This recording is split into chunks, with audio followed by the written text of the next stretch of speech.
내가 그의 이름을 불러주었을 때 그는 나에게로 와서 꽃이 되었다. 문득 김춘수 시인의 꽃이라는 이게 생각이 났습니다. 꽃자수를 놓다 보면은 우리나라 들꽃들에 관심이 가고 또 어쩜 내가 몰랐던 것들이 이렇게 많았을까 하는 생각이 들죠. 내가 그의 이름을 불러준 것처럼 나의 이 빛깔과 향기에 알맞은 누가 나의 이름을 불러다오. 유행이라는 것에 밀려 혹시라도 뒤처진 것들이 있다면 다시 한번 꺼내서 생명을 불어넣는 작업, 의미를 부여하는 작업을 해보는 것은 어떨까요? 곧 입춘입니다. 저는 봄맞이를 하는 게 있는데요. 버들강아지를 보러 가는 것입니다. 사람들은 봄꽃을 진달래, 개나리 이렇게들 알고 있지만 저는 그것보다는 보들보들한 이 버들강아지를 먼저 알고 있습니다. 저는 면 목도리에다가 버들강아지 자수를 놓을 거예요. 가로는 11, 세로는 140입니다. 수성펜으로 도안을 그리죠. 물을 뿌리면 지워지기 때문에 많이 편안합니다. 실과 바늘 준비했습니다. 줄기 부분은 아웃라인 스티치입니다. 번호대로만 따라하시면 아웃라인 스티치가 아주 쉽게 되죠. 땀이 아주 넓기 때문에 실 담김을 할 때 한 번씩 더 당겨서 이것이 늘어지지 않도록 하시면 예쁘게 나오겠죠. 아웃라인은 반땀을 겹쳐서 하게 되어 있지만은 저 같은 경우 긴 줄기를 표현하기 위해서 끝에 약간 찌워주는 형식으로 변형을 했습니다. 처음에 잘 배워두면은 정도는 따로 없습니다.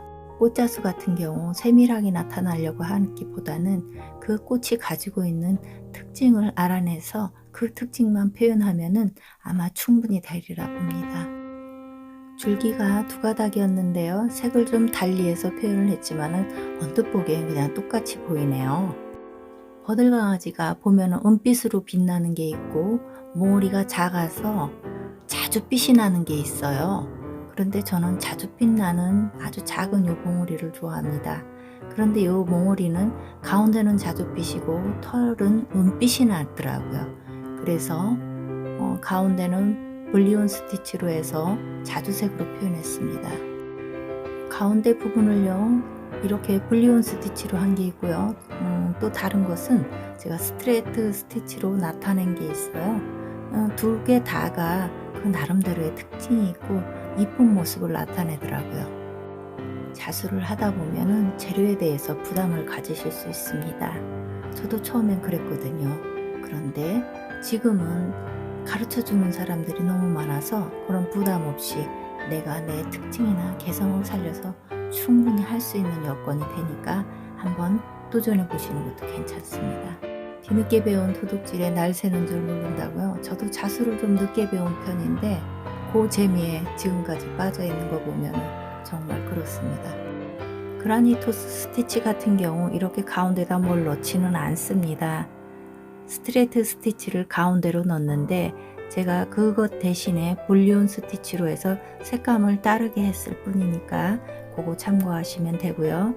실을 나왔던 방향이나 들어갔던 구멍 그것을 일관적으로 해서 좌측과 우측으로 돌아가면서 실을 넘겨주기만 하면 되는 그런 아주 쉬운 바느질입니다. 지금 수놓고 있는 천 질 자체가 구김도 있고요. 또 얇은 거즈 형태입니다. 그래서 제가 수툴을 사용하지 않았더니 약간 주글주글해 보이고 지금 바느질도 가끔씩 보이지는 않고 있는데요. 그래서 당김에 실을 당길 때 상당히 신경을 쓰고는 있습니다. 수툴을 하고 나면은 이게 나중에 너무 헐거워지는 그런 천이라서 제가 지금 수툴은 하지 않고 자수를 놓고 있습니다.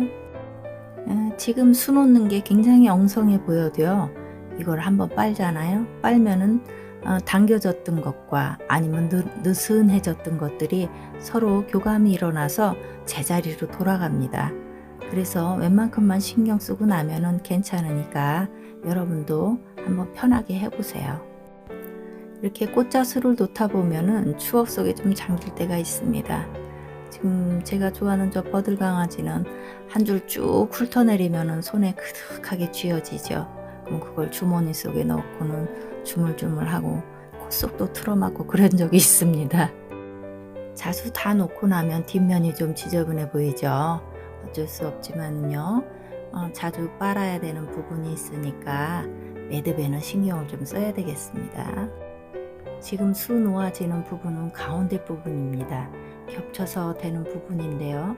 아까는 세로로 자수를 놨지만 요거는 가로로 놓죠. 목도리를 둘렀을 때 자수가 끊기지 않게 좀 더 센스 있게 보이기 위해서 이렇게 했습니다. 여러분, 제가 자수를 놓고요, 실생활에서 가정에서 쓸 수 있는 방법과 그리고 제가 쓸 수 있는 방법을 했습니다. 여러분도 한번 도전해 보시면 어떨까요?